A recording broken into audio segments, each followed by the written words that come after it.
திருச்சிற்றம்பலம். என்னாருடைய சூனிய போற்றி எந்நாட்டவருக்கும் இறைவா போற்றி. அனைவருக்கும் வணக்கம். Next gen astro YouTube channel நேயர்கள் அனைவருக்கும் தமிழ் புத்தாண்டு வாழ்த்துக்கள். இந்த வருடம் தமிழ் புத்தாண்டுல 3 கிரகங்கள் மாறுறாங்க. இந்த மாற்றம் அப்படிங்கிறது எல்லாருக்குமே ஒரு வளர்ச்சியை கொடுக்கக்கூடிய மாற்றமாக தான் இருக்கும். குரு பகவான் மிதுன ராசியிலிருந்து கடக ராசிக்கு வைகாசி மாதம் 18ஆம் தேதி உச்சமாகி மாறுகிறார். அதே போல கேது பகவான் சிம்ம ராசியிலிருந்து கடக ராசிக்கும், ராகு பகவான் கும்ப ராசியிலிருந்து மகர ராசிக்கும் கார்த்திகை மாதம் 19ஆம் தேதி பயிற்சியாக போகிறார். இந்த பயிற்சி அப்படிங்கிறது எல்லாருக்குமே ஒவ்வொரு ஜாதகத்தின் மூலமாக நிறைய மாற்றங்களை கொடுக்கக்கூடிய ஒரு அமைப்பு உண்டு. இப்ப ஒவ்வொரு ஜாதகத்திற்கும் எப்படி இருக்கும் அப்படிங்கிறத நம்ம முழுமையாக பார்க்கலாம். ரிஷப ராசி இந்த வருடம் எப்படி இருக்கும் அப்படிங்கிறத பார்க்கலாம். ரிஷப ராசியை பொறுத்த வரைக்கும் பாத்துட்டீங்கன்னா பெரிய ஜாக்பாட்டான வருடம் அப்படிங்கிறது ரிஷபத்துக்கு இந்த வருஷம் உண்டு. ஏன்னா குரு பகவான் அப்படின்னு சொல்லக்கூடியவரும் உங்களுக்கு 3ஆம் இடத்துக்கு வந்துருவார். 8-11ஆம் அதிபதியான குரு பகவான் 3ஆம் இடத்தில் உச்சமாகும் பொழுது கெட்டவன் கெட்டால் கிட்டிடும் ராஜயோகம் போல விபரீத ராஜயோகத்தையும் பெரிய பண வரவையும் கொடுக்க போகிறார். 8குடையவர் 3ஆம் வீட்டுல உச்சமாகும் பொழுது விபரீத ராஜயோகம், திடீர் அதிர்ஷ்டங்கள், திடீர் வருமானங்கள், திடீர் பணப்புழக்கங்கள், திடீர்னு உச்சத்துல கொண்டு போய் விடுறது, இந்த அமைப்புல ரிஷபத்துக்கு கண்டிப்பா நடக்கும். உங்க கூட பிறந்தவர்கள் மூலமாக உதவிகள் கிடைக்கிறதுக்கான வாய்ப்புகளும் உண்டு. நீங்க என்ன காரியத்தை நோக்கி உங்களுடைய பயணங்கள் போகுதோ அந்த காரியங்கள் எல்லாமே வெற்றி அடைவதற்கு உண்டான வாய்ப்புகளும் உண்டு. அதே போல எதை நீங்க செய்தாலும் சரி உங்களுக்கு இப்போ அது முற்றிலும் 100% பலிதமாகும் அப்படிங்கறத அமைப்பு. அப்போ குருவே 11ஆம் அதிபதியாகி 3ஆம் வீட்டுக்கு வருகிறார். அப்போ லாபஸ்தானாதிபதி உச்சமாகிறார் அப்படின்னா பெரும் லாபம் வரப்போகுது. பெரிய பணம் சம்பாதிக்க போறீங்க. நம்ம பெரிய கோடீஸ்வரங்களாவோ அப்படிங்கறதுல கணக்கு கிடையாதுங்க. உங்க ஜாதகத்துல இந்த பிறவிக்கு உங்களுக்கு உண்டான அமௌண்ட் இவ்வளவுதான், உங்களுக்கு உண்டான புண்ணிய கணக்குக்கு உண்டான வசதி வாய்ப்புகள் இவ்வளவுதான் அப்படிங்கிற ஒரு கணக்குகள் இருக்கும். அது தடையில்லாம வரும். தசாபுத்தியும் நல்லா இருந்துச்சுன்னா நீங்க எதிர்பார்த்ததை விட ஒரு நல்ல வாழ்க்கை அப்படிங்கிறது நிச்சயமாக இந்த வருடம் ஏற்படும் அப்படிங்கிறதா உண்மை. உங்களுடைய ஆசைகள் நிறைவேறது, உங்களுடைய கனவுகள் நிறைவேறது, அதே போல பாத்துட்டீங்கன்னா உங்களுடைய எதிர்ப்பாளர்களோட, அதாவது ஆணாக இருந்தால் பெண்களிடமும், பெண்ணாக இருந்தால் ஆண்கள் மூலமாகவும் உங்களுக்கு நிறைய உதவிகள் கிடைக்கிறதுக்குண்டான ஒரு வாய்ப்புகள் இதெல்லாம் ரிஷபத்துக்கு இந்த வருஷம் ஏற்படும். அதே போல ராகு கேதுக்களை பொறுத்த வரைக்கும் பாத்துட்டீங்கன்னா ராகு அப்படின்னு சொல்லக்கூடியவர் உங்களுக்கு 9ஆம் வீட்டுக்கு, கேது அப்படின்னு சொல்லக்கூடிய 3ஆம் வீட்டுக்கு வருவார். 3ஆம் வீட்டுக்கு கேது வர்றது யோகங்க. முயற்சிகள் தடைப்பட்டு இருந்தாலும் கூட அந்த முயற்சியை உடைச்சிட்டு இந்த கேது அப்படின்னு சொல்லக்கூடிய ஞானத்தை அள்ளி கொடுப்பார். 3ஆம் இடம் அப்படிங்கிறது தெய்வ வசியம், தேவதை வசியங்கள்னு சொல்லுவோம். அப்ப 3க்கு கேது வரும்போது நீங்க எந்த தெய்வத்தை கூப்பிட்டாலும் அந்த தெய்வத்தினுடைய அனுகிரகம் உங்களுக்கு கிடைக்கும்.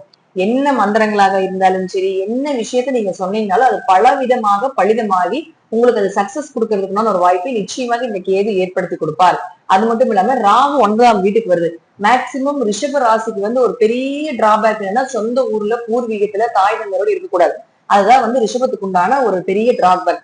இதுல நிறைய பேர் வெளியே போக முடியாத ஒரு சூழ்நிலை இருக்கீங்க அப்படின்னா இந்த பூர்வீக ஸ்தானம், தந்தை ஸ்தானத்துக்கு ராகு வரும் பொழுது உங்களுக்கு சொந்த ஊர் பூர்வீகத்தை விட்டு வெளியேற்றும்.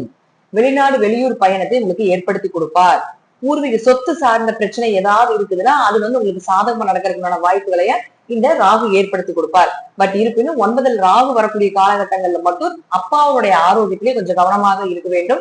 உங்களுக்கு யாராவது அட்வைஸ் பண்றோம் அப்படின்னு சொல்லி ஒரு வழிகாட்டியா வர்றாங்க அப்படின்னா கொஞ்சம் கவனமாக இருந்து அவங்களுக்கு நல்லது பண்றாங்களா கெட்டது பண்றாங்களா அப்படிங்கறது கொஞ்சம் யோசிச்சு செயல்படுறது என்பது ஒரு சிறப்பான விஷயமாக இருக்கும்.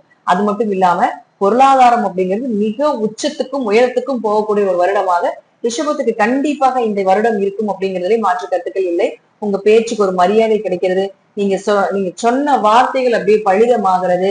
பணப்புழக்கங்கள் சிறப்பாக இருக்கிறது. என்ன பண்ணினாலும் பெரும் பணம் சேர்றது. இதெல்லாம் ரிஷபத்துக்கு கண்டிப்பா உண்டு இந்த வருடம். ஆரோக்கியமும் அதே போலதான்.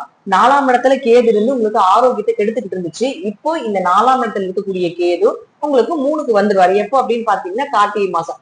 அதற்கப்புறம் பாத்தீங்கன்னா உங்களுக்கு ஆரோக்கியம் சிறப்பா இருக்கிறது. கார்த்திகை மாசத்துக்கு மேல வீடு மனை சொத்துக்கள் வாங்குறது, வண்டி வாகனங்கள் வாங்குறது, அதே போல பாத்தீங்கன்னா மனசு ரொம்ப தெளிவா இருக்கிறது, சந்தோஷமா இருக்கிறது, தாயினுடைய ஆரோக்கியம் சிறப்பா இருக்கிறது, உங்களுடைய ஆரோக்கியம் சிறப்பா இருக்கிறது, நல்ல மருந்துகள் கிடைக்கிறது. இதெல்லாம் ரிஷபத்துக்கு கார்த்திகை மாசத்துக்கு மேல கண்டிப்பாக நடக்கிறதுக்கு உண்டான வாய்ப்புகளும் உண்டு. குழந்தைகள் குடும்ப ஒற்றுமை சிறப்பா இருக்கிறது. குழந்தைகள் ரீதியாக இருந்து வந்த பிரச்சனைகள் எல்லாமே விலகிறது. குழந்தைகளுடைய தேவைகளையும் குடும்ப தேவைகளையும் பூர்த்தி பண்றதுக்கு உண்டான ஒரு அமைப்பு இதெல்லாமே இந்த வருடம் நிச்சயமாக நடக்கும். கடன் இருந்தா விலகிறது, நல்ல வேலை வாய்ப்புகள் உங்களை தேடி வர்றது, வேலை செஞ்சுட்டு இருக்கக்கூடிய இடத்துல உயர் பதவிகள், ப்ரமோஷன் கிடைக்கிறது, டிரான்ஸ்பர் கிடைக்கிறது, நல்ல சம்பளம் கிடைக்கிறது, ஒரு வேலை மாற்றம் பண்றது மூலமாக நல்ல சம்பளம், நல்ல உயர்வு பதவி அப்படின்னு கிடைக்கிறதுக்கு எல்லாமே இந்த வருடம் உங்களுக்கு வாய்ப்புகளும் உண்டு. திருமணம் கைக்கூடி வரப்போகுது. உங்களுக்கு இந்த ஒரு 2வது கல்யாணம் பண்றீங்க அப்படின்னாலும் கூட இந்த வருஷம் கண்டிப்பாக திருமண வாய்ப்பு அப்படிங்கிறது ரிஷபத்துக்கு ஏற்படுத்தி கொடுக்கக்கூடிய ஒரு வருடமாக இருக்கு. பார்ட்னர்கள், நண்பர்கள் இவங்களுக்குள்ள எல்லாமே பாத்தீங்கன்னா இந்த 4ஆம் இடத்துல கேது இருந்தப்ப சண்டை, சச்சரவு, பிரச்சனைகள் இதெல்லாமே இருக்கு. இதெல்லாம் விலகி அவங்க உங்களை புரிஞ்சுக்கிட்டு உங்களுக்கு சாதகமாக உங்களுடைய மனதை புரிந்து கொண்டு நடந்து கொள்வார்கள் அப்படிங்கிற அமைப்புகளும் உண்டு. திடீர் அதிர்ஷ்டங்கள், பண வரவு இதெல்லாம் இருக்குது. கொஞ்சம் அப்பாவுடைய ஆரோக்கியம் கவனமா இருங்க. தொழில் நல்ல வளர்ச்சி அடைய போகுது. தொழில் ரீதியாக இருந்து வந்த இடைஞ்சல்கள், தொழில் ரீதியாக இருந்து வந்த பிளாக் எல்லாமே விலக போகுது.